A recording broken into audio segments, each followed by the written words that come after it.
Yeah. So to start this podcast off, on the weekend, right, I was at this job and I was just doing my thing, serving drinks, talking to women, all that. And it was towards the end. Wait, serving drinks? Serving drinks. Off a platter or yourself?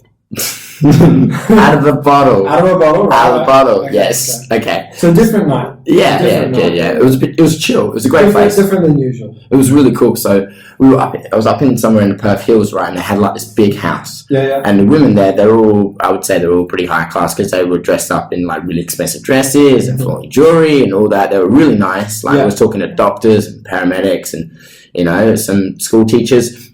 And is this a crime scene? No. No. But I was serving drinks and then I was talking to these two girls and they were paramedics at the time, and then this one chick, and because they would notice that I had a hearing loss. So I was talking about what it was like growing up with a hearing loss. Yeah. And then out of nowhere, this chick who's absolutely can just comes up behind me and just says to me, if you're born deaf, right, and you become schizophrenic, do you hear voices or see hands? Well, Jack, what do you think? That's the dumbest question ever. Why? I think it's legit. No, even if you're deaf, you're still having your own internal voice. Let's see hands. The hands are like the medium, so that the mediums are the language, so that you have the same information. Yeah, but no, you would have the same thing in your head. I know, but if you're born deaf, do you still have your own internal voice? Like, how do you know what that voice is going to be? It's just not the same as your physical voice. You still, even when you think, you still see hands. What an idiot. Yeah, maybe it's just some dude, and then out of nowhere you just see a couple of gloves going. Oh my God. Well, welcome to this day's episode of the podcast. That was so weird for a moment. That was so weird. Well, I don't know. I was just in shock. I was like, yeah, because it's a stupid question. I don't know. It's a stupid question. I know, but you can only be drunk to ask those questions. I don't think the sane mind wakes up in the middle of like shit, I got an idea. Jack, do you hear voices or see hands if you're deaf and schizophrenic? Oh, God. Okay. Should we get into it? Yeah, let's get into it. So we watched the newest UFC fight night, Smith vs. Rakic. Is it Rakic? Yeah, I think it's Rakic. I didn't get to see the women's flyweight fight. Do you want to take it away? Because that was against, that was Alexa Grasso versus, now I'm going to butcher this South Korean name. Is it Ji Yeon Kim? Yeah, okay. I think that's her name. Take it away, Joe. Well, Alexa Grasso, basically, she came up and it was her first fight in the women's flyweight division. Mm-hmm. She said she felt very, very comfortable. She only turned she just turned 25 a few weeks ago. And then, and she was saying on her post-fight interview that she skipped her birthday. Her birthday was, she trained. She said she didn't want to, she held it off celebrations for her birthday because she wanted to focus for the fight. Fair enough. And she basically was in training camp at the time. So she was trying to get her weight up to the appropriate weight. And here's the thing, she looked really, really comfortable in flyweight. And I think she was really slick. She has really, really good boxing. She was throwing really good combinations. She was doing really well. She's won her last couple. She fought 2 times last year. She won to Carolina. I can't pronounce her last name.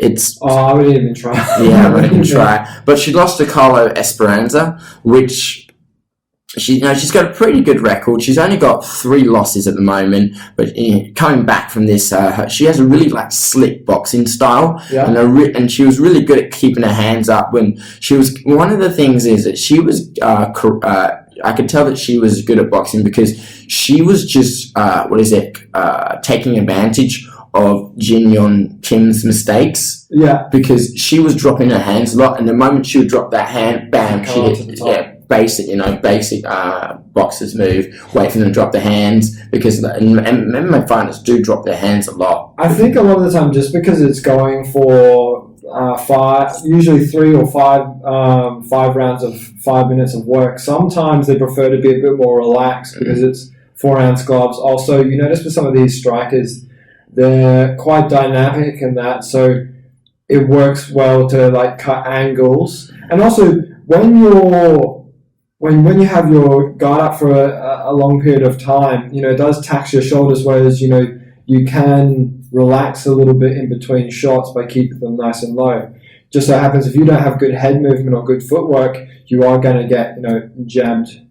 You get your nose jabbed off. I didn't get to see the full fight. I got to see maybe the last round, where I was seeing a little bit more of like grappling up against the cage as well. Did you notice that as well in the last round? Yeah, I want to see Grasso. Yeah, I did. And now I want to see Grasso basically move up because Jin Yeon Kim. God. She was number 14. Yeah, she was number 14. So she'll probably end up taking her spot or go 15. She was unranked beforehand, yeah? Yes, unranked, correct. Sure. Because she'd moved up from strawweight. That's why. Right. And the fact that now she's in a new division and she seems a lot more comfortable, I can see her probably succeeding a little bit more in this division. Maybe a good next fight for her could be someone like Antonia Shevchenko. Right. Or because then you got a boxer against a world class like kickboxer, then or maybe a Montana De La Rosa or Alexis Davis, somewhere that's a little bit more comfortable. Not quite in the top 10. Yeah, not quite in the top 10, but her next fight should get her pushed towards close to the top 10. Maybe her third fight could be top 10. Yeah. Like other than that, she's definitely one to keep an eye on because I just love she's learning and she looks a lot better from coming off her last fight. So I think she could be a new dark horse in the top 10, but who knows? All right, so I want to get into... So this one wasn't really shown that much in like social media and things like that, but it was Robbie Lawler versus Neil Magny. Now, Robbie Lawler hasn't been as active as Neil Magny. Magny's been doing a lot of fights, actually. He's beaten Carlos Condit and other fighters. And to be honest, this is nothing against Neil Magny because I thought he was brilliant. He's got a nice, long, lanky frame that seems to be working, welterweight, middleweight. But I expected Robbie Lawler to win, actually. Yeah, I expected more pressure from Robbie, but Magny did a really good job at neutralizing that, and he literally just out-grappled him for 3 rounds. He was very, very calm and calculated with his approach to Robbie Lawler. Here's the thing with Robbie Lawler. Robbie Lawler has been to war so many times. So many 5-round wars. The best one would be Rory McDonald. That's right, I was going to say. If you could give me the top 10 fights I've ever watched ever, it's got to be... He's got Robbie Lawler and... Rory McDonald, the Red King. Yeah. Them two, 1 and 2, probably 2 of the best welterweight fights, period. Because of the fact that those guys went to the end. And the reason Robbie won both of those fights, but he definitely took a toll. It took some miles on him during those fights, and especially Rory McDonald. I think the first fight he lost due to physical exhaustion. And we will forever remember the Robbie Lawler versus Rory McDonald photo and them two just staring at each other at the end of the second round, both just bloody. Like Robbie's lip is literally about to is in half, and then Rory McDonald's nose is literally just absolutely shattered, and every breath he takes, just a little bit of blood just spits out. Legendary. And not even that, but Robbie Lawler has a highlight reel. He's got some serious knockouts. But here's the thing. He's nicknamed Ruthless for a good reason. Yeah, he fights back to back. Tough as fucking nails. But looking at him today, he just does not look anywhere close to the old Robbie Lawler he used to be. This is his 4th loss in a row. Yeah, he's taken some hits, man. Like, I remember when he fought Colby Covington. Colby Covington made a mess of him. I think when Colby Covington fought him, it was like he broke a record for the most strikes ever thrown during a fight. Or most strikes landed. Colby does a very good job of hitting at around 60-70%, but at such a high pace because he runs with marathon runners and these triathlon level cardio machines.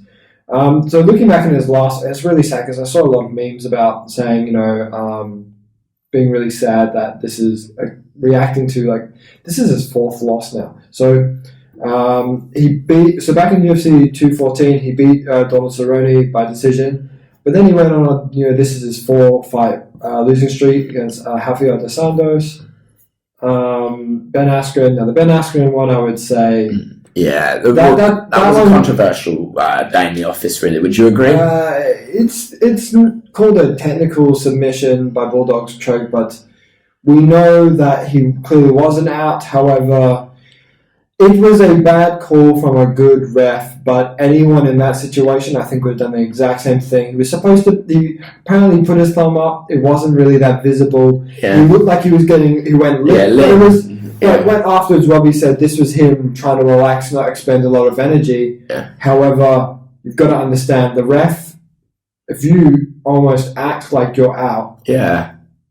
He wasn't purposely acting, but it certainly looked like he was out. Yeah. The ref is going to look after you, and then as soon as he did, called it off, Ben Askren gets up, puts his arms up. He immediately went up and he was pissed off at Herb. Comes back 5 seconds later, cools down. Yeah, he dealt with it really well. He dealt with it so well, and he just went, "Look, it's okay. Shit happens. You're a hell of a ref. Yeah. Don't worry about it." Yeah. Because clearly Herb Dean was beating himself up about it. He was like, "No." He went on the Joe Rogan Experience afterwards as well. Yeah. He just explained why. Yeah, he says, I don't understand. He's like panicking. He's like, "I don't understand. Your hand went completely limp. That means I thought you were out." Yeah. Even Joe Rogan on the time when he was commentating the fight, he was like, "Oh, he's out. He's out. Oh, wait, no, he's not." You know what I mean? Like, everyone thought he was out, So, I understand where Herb Dean was coming from at the time. Yeah. Coming back to the Colby fight, though, for 5 rounds, he was dominated. I don't think he ever won a round against Colby. And then coming back to today's fight against Neil Magny, I had him. He didn't win any rounds. I think it was. I had won the second round. Was a 10-8 round. He got out grappled, right? And when he did come into these exchanges, he was doing not too bad. I would have liked them to exchange a little bit longer. However, Magny's no slouch either. I think he definitely did really well, especially with his jabs. He's got such a long frame. Well, when we were watching the fight, we were noticing he's got a really long frame, really long jab. And now, I've been talking to other podcasters as well today. Definitely a dominant win for Magny. He's now beaten ex-champion for the welterweight division, and also, I think, ex-Strikeforce champion as well.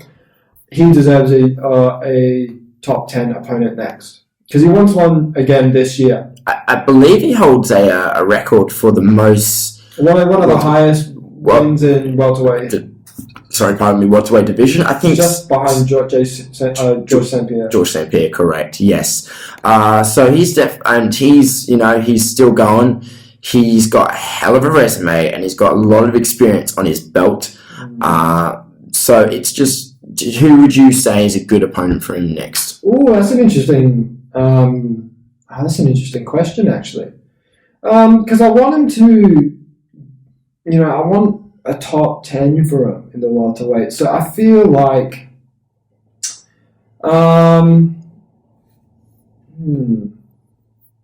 interesting to see that Nate Diaz is number 12 in the welterweights. But I would think maybe a Mako Chiesa. Or I think Rafael dos Santos is already getting a fight coming up. Maybe against Damian Maia or something like that. Yeah. Now here's the thing: Neil Magny's lost to both Rafael dos Santos and Damian Maia.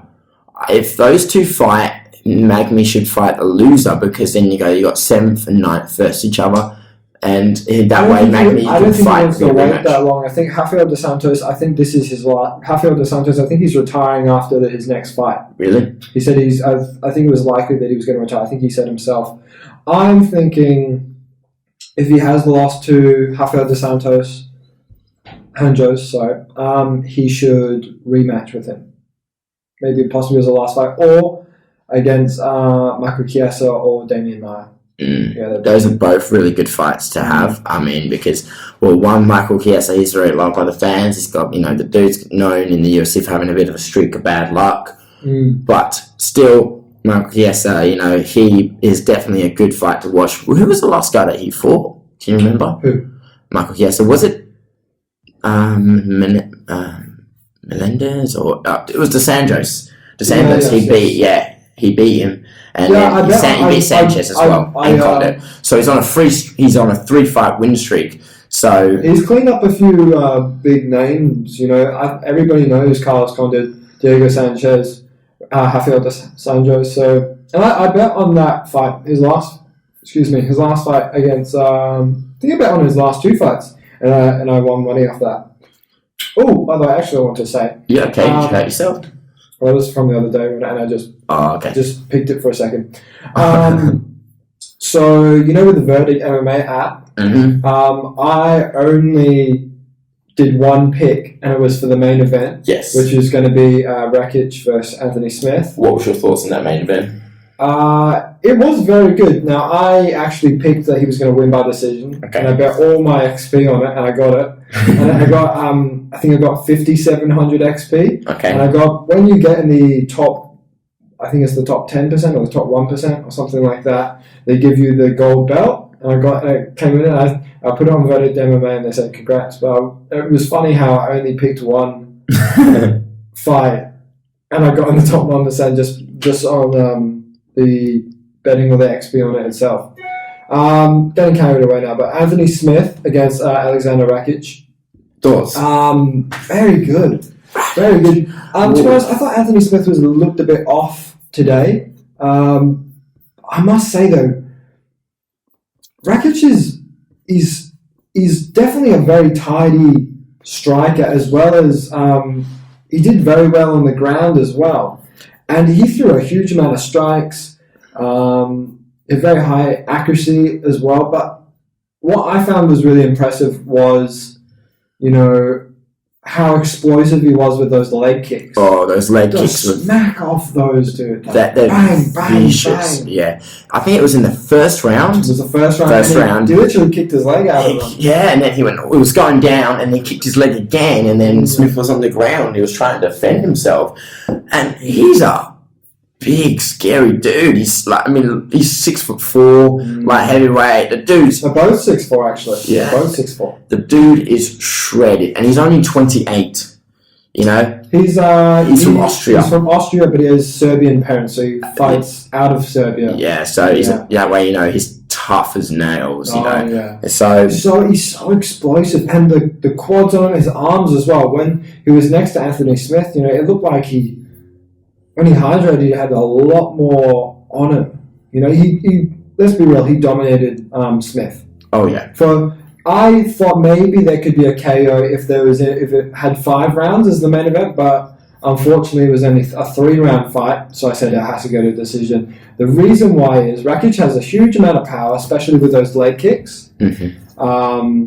Leg kicks and the high kicks that the roundhouses he does, but Smith is very durable. Yeah. He showed that in that fight against Teixeira, where he's handing the ref his fucking teeth. Well, it just shows that there was complete dominance of Rakic. I mean, if you look at the stats, Rakic threw 159 strikes. Robbie Lawler only threw 53.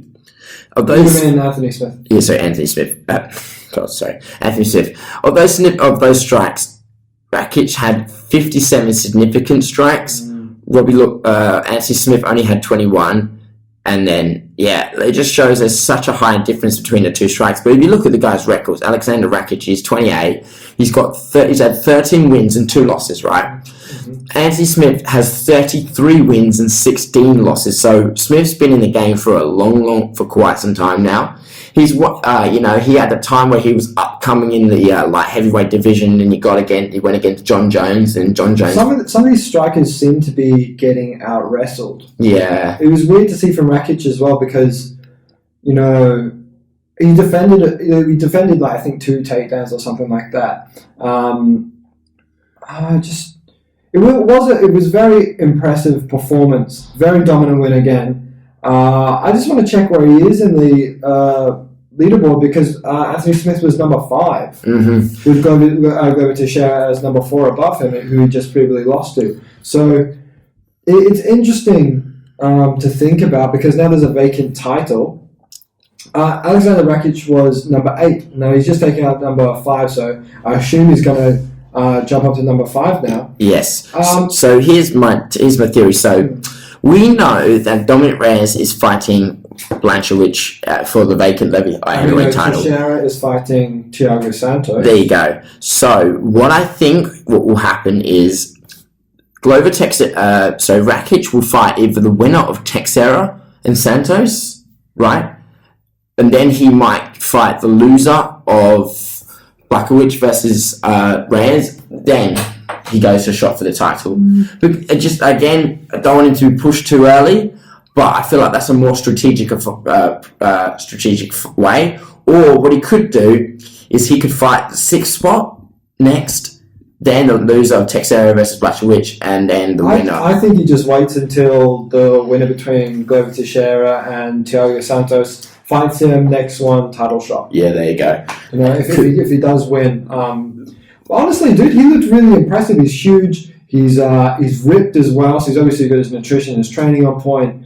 Dude looked very impressive, and the scariest thing I thought, aside his striking, was those leg kicks. Because Anthony Smith really uses very powerful leg kicks as well, but Rakic's leg kicks, they were like bang, bang. It's like a steel bat on your quad. Yeah. You know? If it wasn't the calf kicks that were doing so well, then when he took him down, he was then out grappling him and out wrestling him. He would just knee him in the back of his legs. Sometimes that's all it takes just to put him down, really, those calf kicks, those leg kicks, because they're being used so much more now in the UFC. These calf kicks are huge now. Yeah. Henry Cejudo was the one, he was talking about that in the podcast with Joe Rogan, how he absolutely loves to throw those calf kicks. Like, he likes to wind them up. Like, especially as the shorter guy. Yes. Wow. Yeah, he likes to wind it up. What I mean by that, he says he likes to treat it like it's a big soccer kick. Like, step down and then throw the kick itself, rather than just rotate the whole body. So it's good, it's effective, and clearly today we showed that it works. Well, I also want to bring this up. Aleksander, he debuted in September 2017. So it's been about 3 years, almost 3 years, or almost in 2 days. It will be 3 years ago he debuted. Now, he's done a really good job with that freestyle style that he has. I think this guy is going to be very big. I think he's going to be top 3 very soon. I think so. Yeah, I reckon he will. Just time, man. We see it this time and time again where the young guys, they get pushed too soon, and I just don't want to see that. Like, everyone thought Johnny Walker was a massive hype train. Yeah, he was a young dude. He gone? He's gone down. Remember, he had that fight with who was that fight? He's number 11 now. Yeah. Everyone was expecting him to be some insane hype train and come through, and he was the next thing to beat Jones. And I mean, Jones was obviously game, but didn't he fight? What's his name? Leon Edwards. No. He thought he would fight Corey Anderson. That's right. And he fucked him up in the first round. Yeah, and then Corey Anderson was basically yelling at him and all that. He apologized after, but he didn't. I don't think he appreciated how long he's been in the UFC, and then he's already been counted out and said that this new guy is going to be the next new thing. And I think he's been waiting. He was waiting for that title shot for a long time. Yeah. Now he's not even in the UFC. Now he's at Bellator now. Yeah, there you go. He sort of humbled him a little bit, you know what I mean? Yeah. I'm expecting Johnny Walker to make the climb again. Yeah. It's good. I mean, well, that's the thing with a lot of fighters now, that when they're not doing so well, they do go down to Bellator or go down to another organisation. And there's nothing really particularly wrong with that, because now ourselves, we're starting... Yeah, it's for a money thing. It's like when you see... What is it? It's like when you see a retired football player going over to America, basically, to get more money, like David Beckham. When he left Man United or Real Madrid, he went to LA Galaxy and he got paid a shitload of money for it as well. Right. And now he's basically set for the rest of his life just for playing those few seasons with them. And they loved him over there. And I think it's the same, because a lot of big fighters go down to Bellator. We've seen a lot of big names go to Bellator, and then they get a good payout of it, It's something else where they go to those Japanese organizations. Go to One Championship and things like that. We saw that with Eddie Alvarez. We saw that with Demetrius Johnson. Yeah. Let's be real, he's the flyweight GOAT, in my opinion. So, we got to look at some of those people over in One Championship because they do a very, very different system to the UFC. Also, Sage Northcutt as well. Yeah. Do you remember when that guy got fucked up? He got fucked up quick. Yeah. I still follow him on social media. The dude's huge. He's ripped. He's young. He's young. He's still got a future ahead of him. I haven't seen him fight in such a long time. Yeah, well, because he gone on. Busted his orbital bones. It wasn't just that. He broke something stupid, like 8 or 10 facial bones. There you go. So it was really a massive fuck up to the face. But here's the thing: do you reckon it was a good idea for the UFC to drop him early? I feel like he was on a winning streak and he still got dropped. Yeah. I don't know because you never really know what's going on behind closed doors and things like that. But in his time in the UFC, he'd fought a number of times. He claimed 1, 2, 3, 4, 5, 6. So he won 6 of his fights in the UFC. Yeah. Being that he was on a 3-fight win streak after he lost to Mickey Gall. I didn't. The thing is, no shit, they went and put him against Cosmo Alexandre. Yeah, he is a world kickboxing champion. Multiple times. And the thing is, no shit. UFC does it all the time. When Ben Askren came, they threw everything at us. Yeah. Robbie Lawler, and then they're like, oh, Robbie Lawler's not enough. We'll throw Jorge Masvidal. You get knocked out in 5 seconds, let's beat him down one more time. Yeah. Let's put him against one of the greatest people, to submission artists out there, Damian Maia. Yeah. Then chuck him out of the UFC and show that the UFC is the best. Now One Championship is doing the exact same thing. You took Ben Askren. We're going to throw your boy, Sage Northcutt, the pretty boy martial artist who's apparently so great that Dana White, swooped in and took him into the UFC. We'll put him up against Cosmo Alexandre, and he killed him in 29 seconds. Yeah, and that was a fucking vicious knockout. It was one punch knockout. It was horrible to watch. Again, actually, I want to see that again. Dude, he's a. Well, the reason why everyone liked Sage Northcutt because he came up so young. He was there's pictures of him when he was 18 years old. The guy's shredded to the bone. He had a black belt in multiple karate disciplines. He was like that karate boy. But it shows. Well, I remember someone was talking about it. His fighting style, it's a little bit outdated. You know what I mean?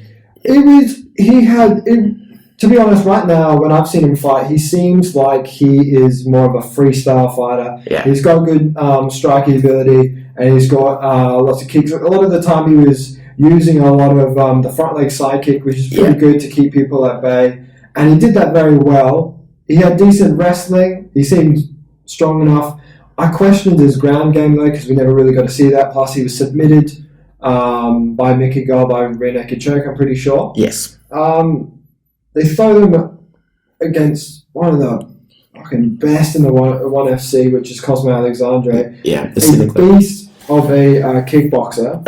We're looking at the clip now for the people who if you guys want to see this at home, you look up Cosmo Alexandre knocks out Sage Northcutt. This was at the One Championship fight. Yep. So look now, he's shot. One shot. Oh, one in the back of the head actually. Play that again. Yeah. Shit. They'll slow it down. Bing. Oh, and it goes down. It wasn't instant, though. He stumbles, he falls, he smacks the canvas, gets hit again, tries to get up. Now, the dude, Oh, that was a nasty hook, too. He got him on the way down. Actually, no, there was 2 punches. You got him on the way down. Wait. Bang. Oof. Good right cross. And then goes down. Bang. Oh. And so then when he goes on his way down, he does a short left hook, bang. Oh. And then that's not good enough. He went the refs about him, and he hits him in the back of the head. But he gets hit in the left side of the face, but when he hits the ground on his right side of the face. Bam! Oh, that's a nasty tumble. Oh, yeah. Look, his face looks. Look at that. His orbital bone's cracked or something. It's already swelled up as well. Half of his face looks like. Imagine that 29 seconds. You've trained for months. You've got a 6, 8, 10 week fight camp. Yeah. And it goes off and the thing is, can you blame them? can you blame them when the UFC does the exact same thing? Yeah. They throw the craziest people. Well, let's just talk about Cosmo Alexander for a second, right? That guy, we haven't heard from him since that fight. He has not fought since that fight. No. He has won every single fight. He is 8-1. He lost his first ever fight in Bellator, but then he's fought in Bellator 6 more times, won him, and then he fought again he fought for Legacy and SF's superstar fight, and then he went to One Championship and he fought in the card called Into the Dragon. Sometimes he did some of the kickboxing stuff as well, like against Nicky Holtzkin, who's one of the best kickboxers there is in One Championship, and he lost by KO by uppercut. But when it comes to his MMA record, he did lose his debut, but after that, following that, he's had 8 wins. So it was in May 2019, last year, where he KO'd Sage Northcutt. Now, understandably, ONE FC is in mainly either in the United States, Canada, China, or Singapore. Tends to have more of the Asian demographic there. Yeah. Now, they can't do that, unfortunately, because of coronavirus, and we're being robbed by some really good fights. I wanted to bring you to a different guy out of. Now he's not as well known, but you do know him probably from social media and things like that. Now he's at One Championship. Now he's had a bit of a rocky start in ONE FC. However, I think you'll recognize the guy. The man. I have him on Instagram and things like that. He's a very flexible guy, kickboxer. Now, never seen this guy before. Right, I'll show you him. Okay. Now this is hopefully I say his name right. Alan Njalani. Just explain what I'm watching to the people who are listening on the audio version. So we're watching his knockout. So that was when he did he's a huge guy, honestly. And you would think with a guy that's so big, he's a very heavy. I think he's most likely African. But the man's huge, right? But he's very flexible, and he does use a lot of kicking in that. Now he's very quick, he's very fast. He's obviously got a lot of fast twitch muscle fibers and things like that. The fucking size of this guy's legs. His back as well, dude. He's enormous. He's enormous, right? Doesn't exactly look like a fighter, but you'll see on his social media, and I'll show you this afterwards. Very flexible, very dynamic. Oh, Jesus. Spinning hook kick. Bang. Whoa. So that's a 32-second knockout. Very quick. Look, he's ripped. He's huge. He's an older guy, but now he's a scary bloke, isn't he? Very scary. Huge. What is he, a heavyweight? I believe he's heavyweight. Yeah, it says heavyweight down there. Yes. He has 11-7 knockout, 11-second knockout. Scroll down against former One Heavyweight Championship Hideki Sekine. God, sorry, it's hard to pronounce some of these names. Sometimes it is. I'll bring you back to it in a second. Okay. Now he's had a bit of he's got very good highlight reels, but unfortunately, he's 4-5 in the ONE FC, right? With his mixed martial art record. However, with one contest as well. He lost his last fight and he won his fight by split decision. Now, he may not on paper be that good. I think I've seen in some fights because he's got that big, heavy frame, he seems to gas out a little bit later in later rounds and that. But the man is, it's a scary looking dude. The only reason I brought him up was, even though, the UFC has this image that they're the best fighters ever and things like that, there are still plenty of people that don't follow the ONE FC that much. Yeah, I feel like ONE FC's on the rise. It's really on the rise. I think a lot of the fighters are underrated. Now, I brought up this guy because obviously, he's not one of their greatest fighters there. However, the man's very impressive. I think, a lot of the time these fighters in the ONE FC get counted out on. I'd love to see a cross promotion. I would expect it more to happen with ONE FC rather than Bellator. I feel like Dana White does not mix well with Bellator's Scott Coker. I don't think so. I don't think he does. A lot of the time when Scott Coker was saying, we have the best light heavyweight division, and Dana was like, well, the reason why you think it's so good is because you have fighters we let go. Yeah, here's the thing. The issue. Well, I'm not sure if this is an issue, but I don't feel like the UFC really does have any competition. You get what I mean? I think the very top of Bellator and maybe ONE FC. No, I mean the UFC brand itself.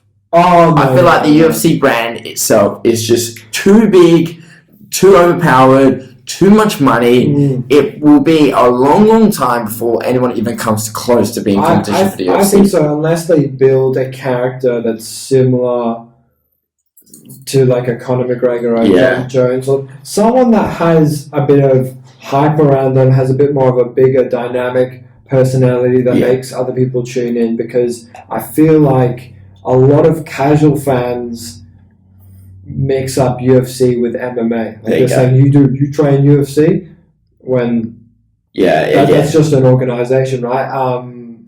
Bellator needs a character who's like got that personality, like you said, but they also need a big record to step it up. You know what I mean? They need someone who's almost cleared out a division. Well, Bellator has Patricio Pitbull. Yes, and he's the lightweight champion. And he's been putting out a lot of stuff on Twitter, and I'll bring it up for you now, actually. But he's been calling out, and he's been saying, I'll bet you, Dana White, I'll beat your best fighters. Oh, wow. Yeah, we talked about that. There will never be a cross-promotional fight between the... I don't think never. I'm just saying the UFC doesn't want it. Yeah. They really don't want it unless... Because they don't... If there's a superior and they got all the money, they're going to feel like, we're bringing ourselves down to this low to have to fight for someone for your guys. And if UFC wins, they stay the same, pretty much. But if UFC loses, they lose a little bit of their credibility. Yeah, it's just... Anyway, Patricio was willing to bet Dana White's $1 million that he could defeat the UFC's current featherweight and lightweight champions. Wait, you're telling me that he thinks he can beat Khabib? He thinks that he can beat Khabib, and he thinks he can beat the current featherweight Aleksander Rakic as well. And he said, "I'll remember those words after I knock you out. Put your money where your mouth is, Dana White. Let's go, Scott Coker, Bellator MMA." Oh, come on. Like, the thing is, we love a lot of these Bellator fighters like Michael Chandler. We think, Patricia has beaten Michael Chandler, right? Yes. Well, Michael Chandler, I think, has, improved a lot. I think it would be very important to the UFC to sign him on. And I think that Dana White actually said in a press conference that they're willing to do that, but Patricio Pitbull, he's definitely calling out, particularly Alexander Volkanovski. Volkanovski said, "That's the easiest money you'll ever make, Dana White. Let's make it happen." Yeah, well, I feel like Volkanovski. Yeah, I mean, if you just, it looks like they're just throwing one to Volkanovski, and Volkanovski just gets a better resume. But the thing is, he wants it because he knows he knows he can beat him. The thing is, Volkanovski, he's already got his hands full in the featherweight division, because the featherweight division... It's already been put on a halt for a little bit, and I think they're just trying to, actually, there's one that I really want to... I saved it to my phone, actually, because I want to bring it up, rather than my laptop that we usually use on the podcast, but... yeah, you bring that up, and then so you showed me one of your guys from One Championship, because there's one guy I want to bring up, basically, as well, who... He's very similar to the guy you just showed me. Okay, well, you show me him first, because I wanted to talk about the Khabib vs. Gaethje card, because it is stacked. Because we were talking about the featherweight division. Yeah. Zabit has been versus Rodriguez, because we know they've been cancelled again. Yeah. Yes. It's been put on the Khabib vs. Gaethje fight. On that, and I'm not going to go into huge detail, because we can talk about that in a bit, because that's in October the 24th. We've got Makachev versus Rafael dos Santos. We have, Dos Anjos, Robert Whittaker versus Jared Cannonier, Dustin Poirier versus Tony Ferguson, that one I'm looking forward to. And then Khabib Nurmagomedov versus Justin Gaethje. Clear your calendar. Clear your calendar. Don't go anywhere, guys. Don't go anywhere. UFC 254. And that's right after Adesanya versus Costa, which is coming in weeks now. Like 2020, right, has been basically everyone's like, oh, 2020 has been the worst year ever. Basically, not for fights. Not for fights. Tony Ferguson versus Justin Gaethje. Yeah. Amazing fight. Dustin Poirier versus Dan Hooker. Amazing fight. Francis Ngannou versus Yoshino Rosenstrike, amazing fight. Steve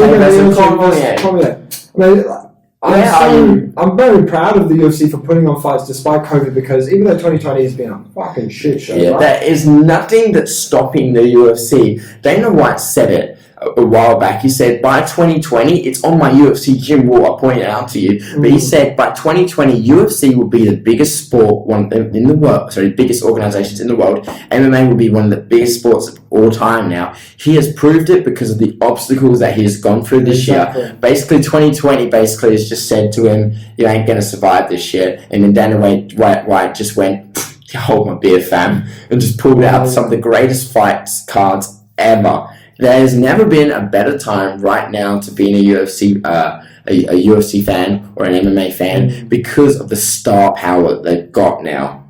I don't think there's any other sport where we can just cap off names just like that. I know. It's a very saturated market. So you were saying? I think you covered it pretty well. Do you want I'll show you. Can you show me this one FC okay. Because so a quick disclaimer: we do talk about the UFC and the Bellator mainly. Yes. Some of the ONE FC stuff gets on our radar sometimes. However, there's so much to cover already in the UFC and Bellator that sometimes the stuff in the more Asian circuit we don't really. It doesn't catch our radar. Yeah. But it should. But it should. It should. It's just the more ONE FC grows, the more we're going to talk about it more. It's just mainly we do talk about the UFC and Bellator, unfortunately. It's not. It's just the thing I love the most about this podcast is that there's always something to talk about. There's always something to talk about, because sometimes it's too much. Yes, exactly. Because we literally do 2 podcasts a week, right? Yeah, we do the MMA. We usually do our MMA one every Sunday after the card. Typically the day of the card, if not the day after. There you go. And a lot happens over the space of the week, and we're just talking about one organisation. There's multiple organisations. Like we're about to talk about one right now that is not. It's not UFC. It's not Bellator. It's not ONE. It's called Titan. I didn't even know this. Titan FC. There's PFL.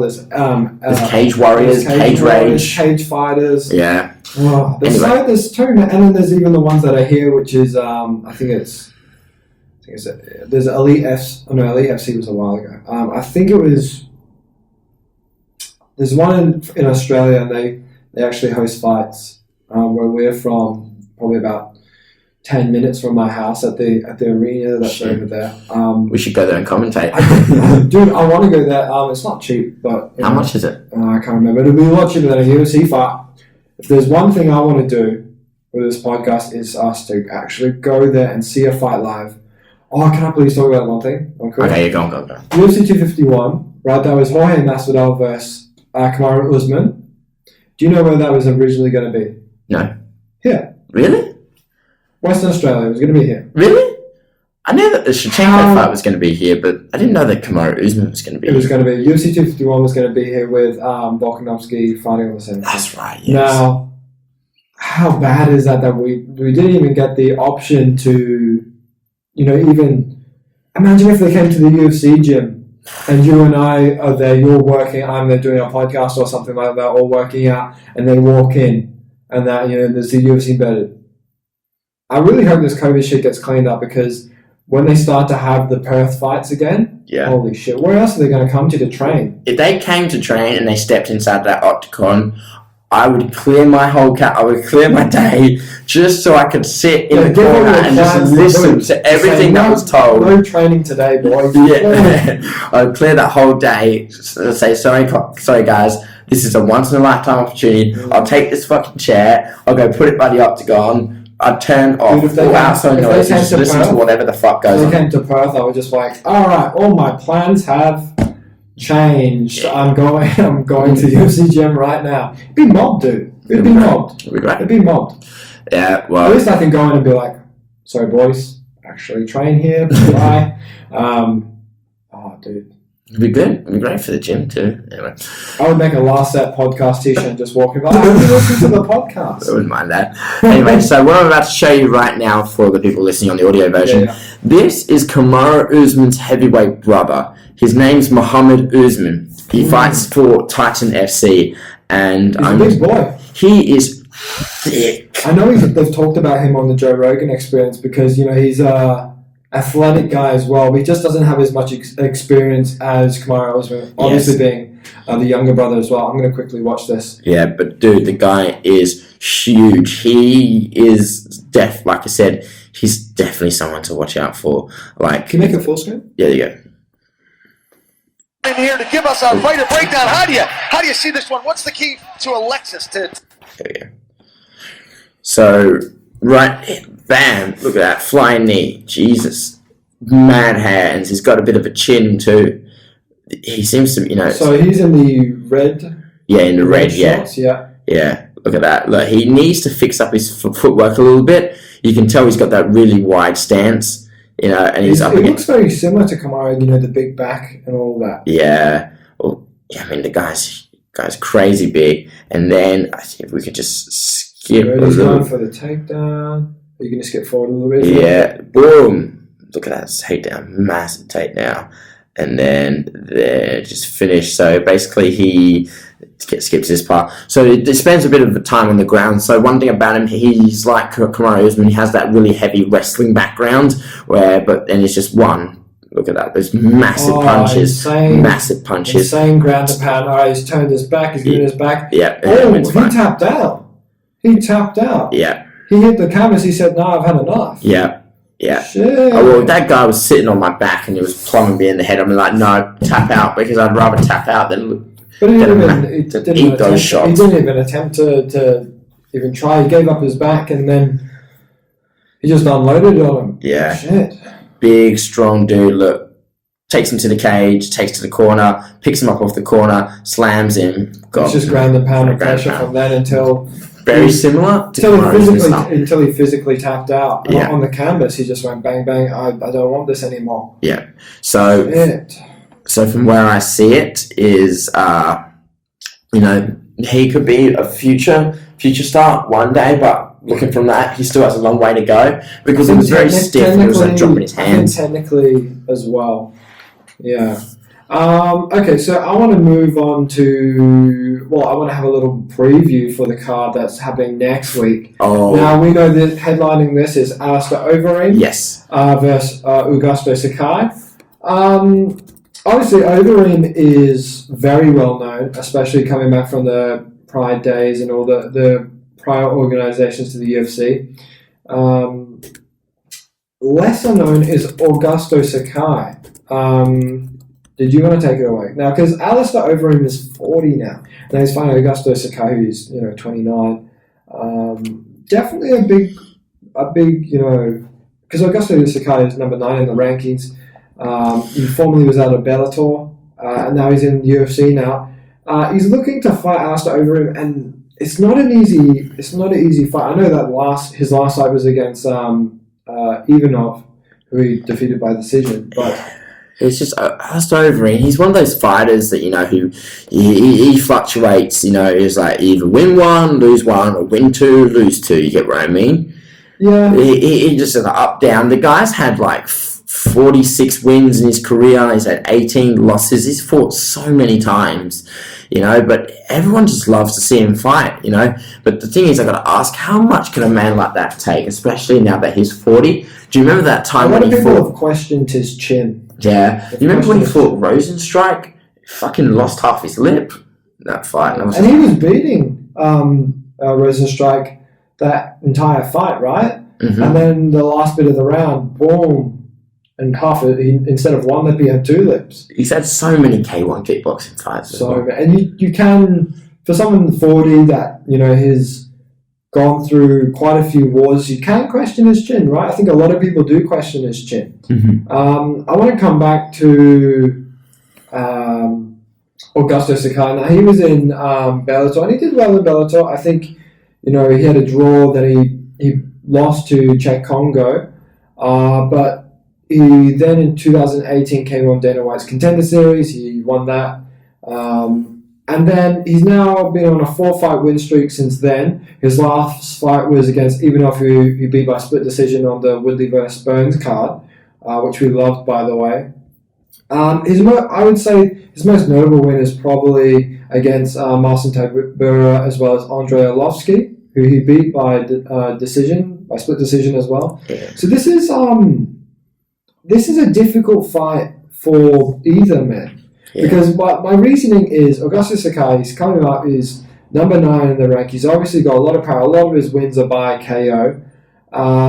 He's on a 4-fight win streak. He's young, 29. He's entering his prime. Typically between 30 and 32 is your prime when it comes to a fighter. Alistair Overeem is now 40 now. He's gone through absolute wars. He's still got power. He's still got that physical strength that he has. A ton of experience, a lot more than Augustus Sakai. The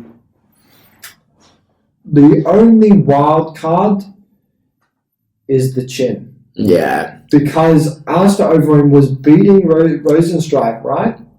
You got to question that, you know. You got to question. Then he lost. Yeah.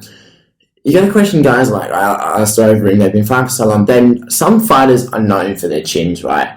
But here's the thing: they sort of overestimate their time on their for how long their chin is going to be that strong for.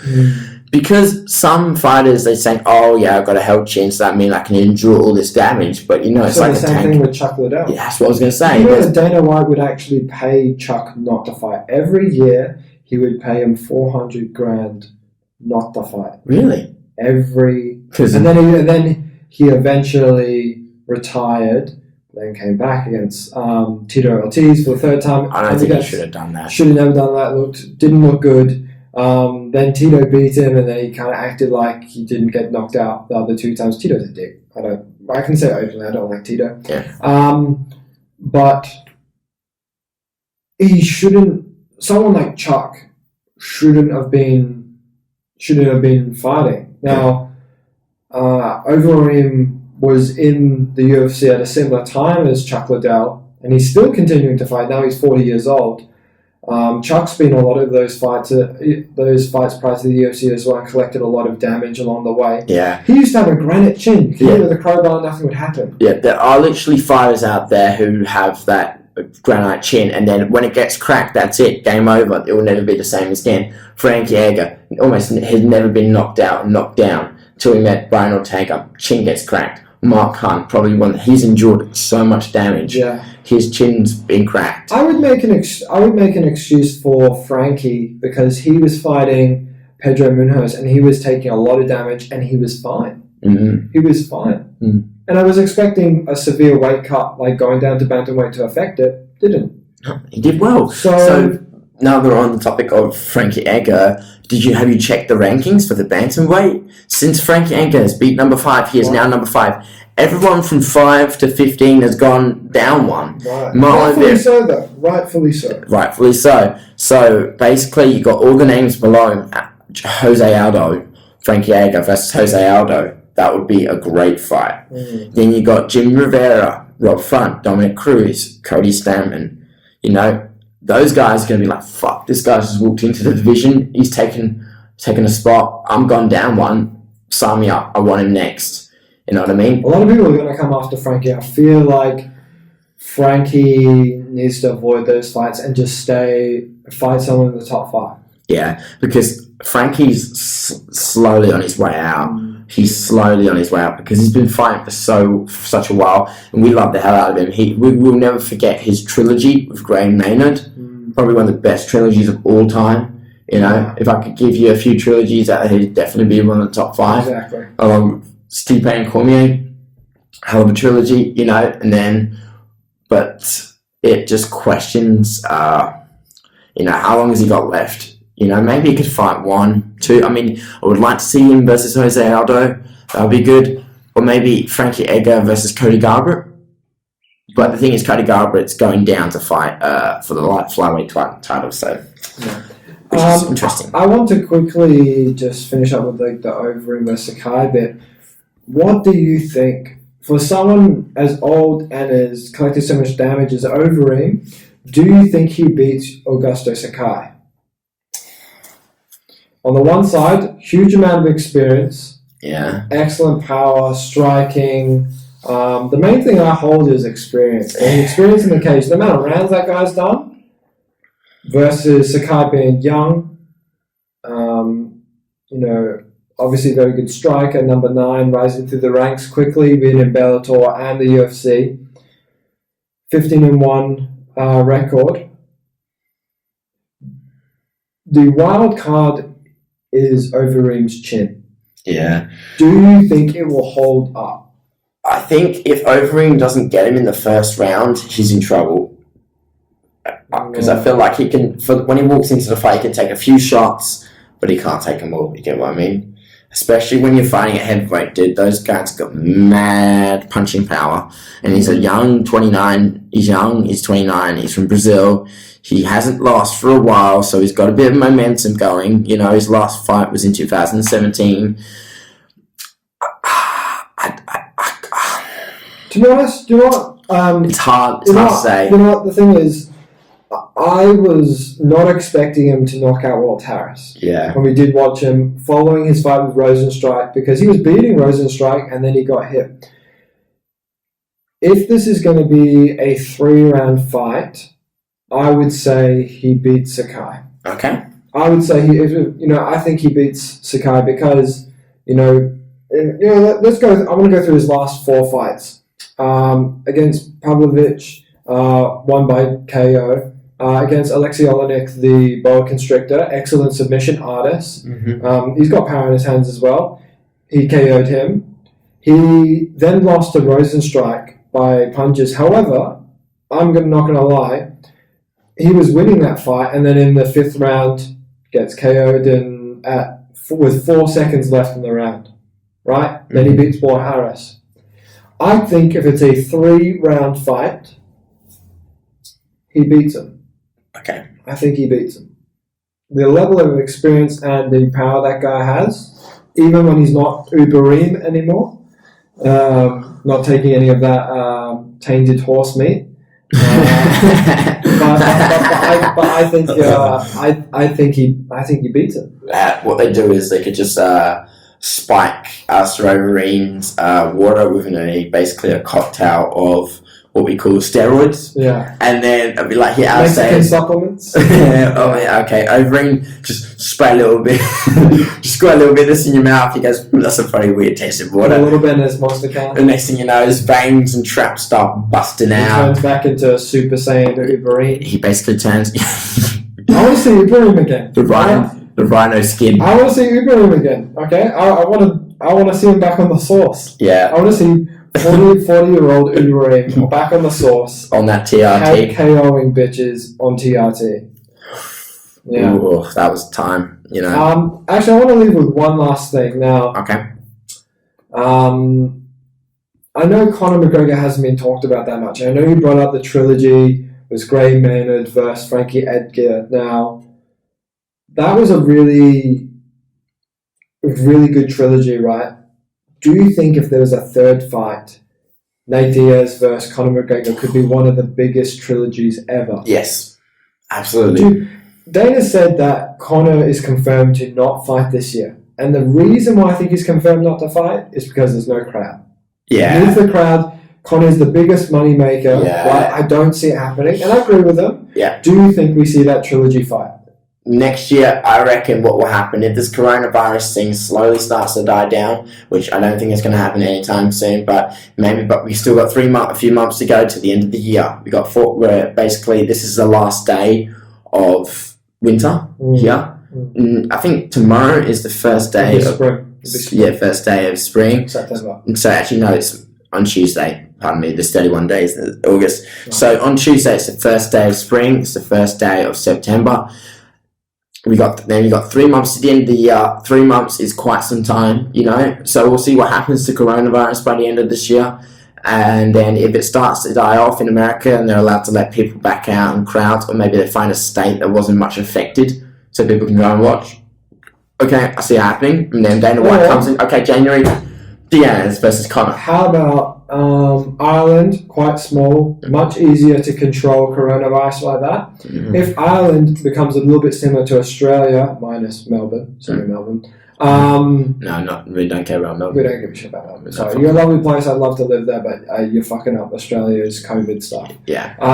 If Ireland has, because obviously you can't compare Ireland, their state, to America's state with COVID and that, because there's a difference in population density. Why not have the trilogy next year in Ireland? Have it in Dublin. It would go insane. You would sell it instantly, right? Mm. It sounds like it would work. That would be really good. They're already doing the bubble stuff with like NBA and things like that. Which they got a good arena over there. They do have a good arena, but I would prefer. I think Dana White and the UFC would prefer to fill those seats at some point. I think next year, book a trilogy for Conor McGregor versus Nate Diaz. Now, I know it won't help Conor move up through the rankings in welterweight or lightweight. Yes. But excellent way to finish the trilogy. I think Conor has always wanted to do it. Great tune-up fight. I think he's already doing some big triathlon thing. Not a triathlon. He's doing like a water bike challenge. Oh yeah, charity or something like that. That's a good thing for you to tune up for that fight. I actually think the deal was almost done, because I remember when Conor put out a tweet towards Diaz saying you shut your taint and sign the contract already. You can't really believe sometimes some of the stuff he says. I know, but I thought, well, maybe what if it's that Dana White's like, alright, you thought 2020 was big, wait till you see the shit I got planned for you in 2021. Yeah. And then I think January, Diaz versus McGregor, and then we'll be on the Last Step podcast to be like, we called it. I want 2021 Conor McGregor versus Nate Diaz 3. I want it, and have it in Dublin, Ireland. It would sell. It would do really well, especially if COVID dies down. Especially with Dublin having, a lower density and population than America. I don't know. Let's see. COVID is the wild card in this case. We've got brilliant fights next week that we'll be talking about next week. We might be doing an everyday hour later this week, which would be really cool as well. If you want us to talk about anything, please send it in. Did you want to finish up? Nah, I think that's good. I mean, I'm pretty happy with that, guys. One thing we just noticed for, if you're watching this on the YouTube platform, guys, please subscribe. You told me, tell me what you told me earlier. So about 80 or 90% of our viewers are unsubscribed. Now, we're a smaller channel. We've only got maybe 20 subscribers or something like that. Please subscribe. It's really important. It's very important to us because we're really trying to put out a lot of content. Hopefully you see on our podcast and things like that we do try our best to put out as much content as we can. So if you can please subscribe, that would be really appreciated. Good. All the best, guys. Take care of yourselves, and we'll see you soon, okay? Thanks, guys. Bye-bye.